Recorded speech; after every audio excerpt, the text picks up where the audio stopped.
Hello friends, welcome to my channel. நாம் இன்றைக்கி என்ன பார்க்க போகிறோன்னா, நம்ம சேனலில் இன்றைக்கி மீல் மேக்கரும் உருளைக்கிழங்கு வச்சு சப்பாத்திக்கு தொட்டுக்கிறதுக்கு ஒரு சூப்பரான கிரேவி தான் பார்க்க போகிறோம். அதுக்கு முன்னாடி நீங்கள் என்னோடய சேனலை சப்ஸ்கிரைப் பண்ணாமல் இருந்தீங்கன்னா மறக்காமல் சப்ஸ்கிரைப் பண்ணிக்கோங்க. பக்கத்தில் இருக்க பெல் சிம்மலையும் கிளிக் பண்ணிக்கோங்க. இதுக்கு ஃபஸ்ட்டு நான் 1 ஸ்பூன் அளவுக்கு கொத்தமல்லி விதை எடுத்திருக்கேன். ஒரு 1/2 டீஸ்பூன் வந்துட்டு சோம்பு, 1/2 டீஸ்பூன் சீரகம் எடுத்திருக்கேன். இது மூணையுமே எண்ணெய் ஊற்றாமல் நம்ம ட்ரை ரோஸ்ட் பண்ணிக்கலாம். அவ்வளோதான், இது மூணையும் வறுத்தாச்சு. இது கூட கொஞ்சம் பொட்டுக்கடலை சேர்த்திக்கிறேன். இது கூட இன்னும் கொஞ்சம் தேங்காயும் சேர்த்து நான் அரைச்சி பேஸ்ட் மாதிரி பண்ணிக்க போகிறேன். அடுத்தது ஒரு குக்கரில் கொஞ்சம் ஆயில் விட்டுட்டு எண்ணெய் காஞ்சதுக்கப்புறமேல் கடுகு ஆட் பண்ணிக்க போகிறேன்.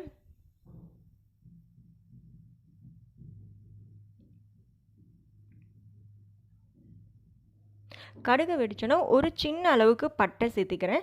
2 கிராம்பு எடுத்துக்கிறேன். உங்களுக்கு வேணும்னா நீங்கள் கொஞ்சம் சோம்பு கூட இதில் ஆட் பண்ணிக்கலாம்.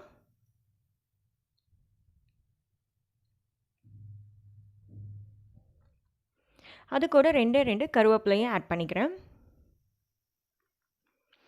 கருவேப்பிலை நல்லா பொரிஞ்சதுக்கப்புறமேல் நான் ஒரு பெரிய வெங்காயம் ஆட் பண்ணி நல்லா எண்ணெயில் வதக்கி விடுறேன். இது பாதி அளவுக்கு வதங்கினதுக்கப்புறமேல் நான் ஒரு தக்காளி அரிஞ்சு வச்சுருக்கேன். அதையும் இது கூட சேர்த்து நான் நல்லா வதக்கி விடுறேன். வெங்காயம் தக்காளி நல்லா பாதி அளவுக்கு வதங்கினதுக்கப்புறமேல் கொஞ்சம் இஞ்சி பூண்டு தட்டி வச்சுருக்கேன். அதையும் சேர்த்துக்கிறேன். நீங்கள் இஞ்சி பூண்டு பேஸ்ட்டு கூட ஆட் பண்ணிக்கலாம்.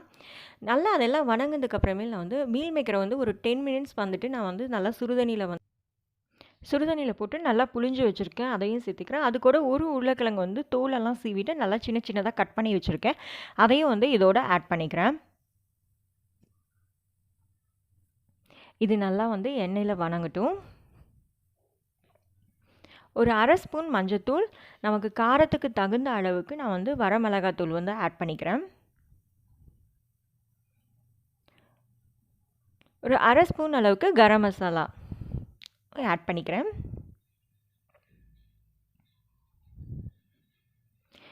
இந்த மஞ்சத்தூள், மிளகாத்தூள், கரம் மசாலா இதெல்லாம் நல்லா பச்சை வாசனை போகிற அளவுக்கு நல்லா வதக்கி விடலாம். அதுக்கப்புறம் தேவையான அளவுக்கு உப்பு ஆட் பண்ணிக்கிறேன்.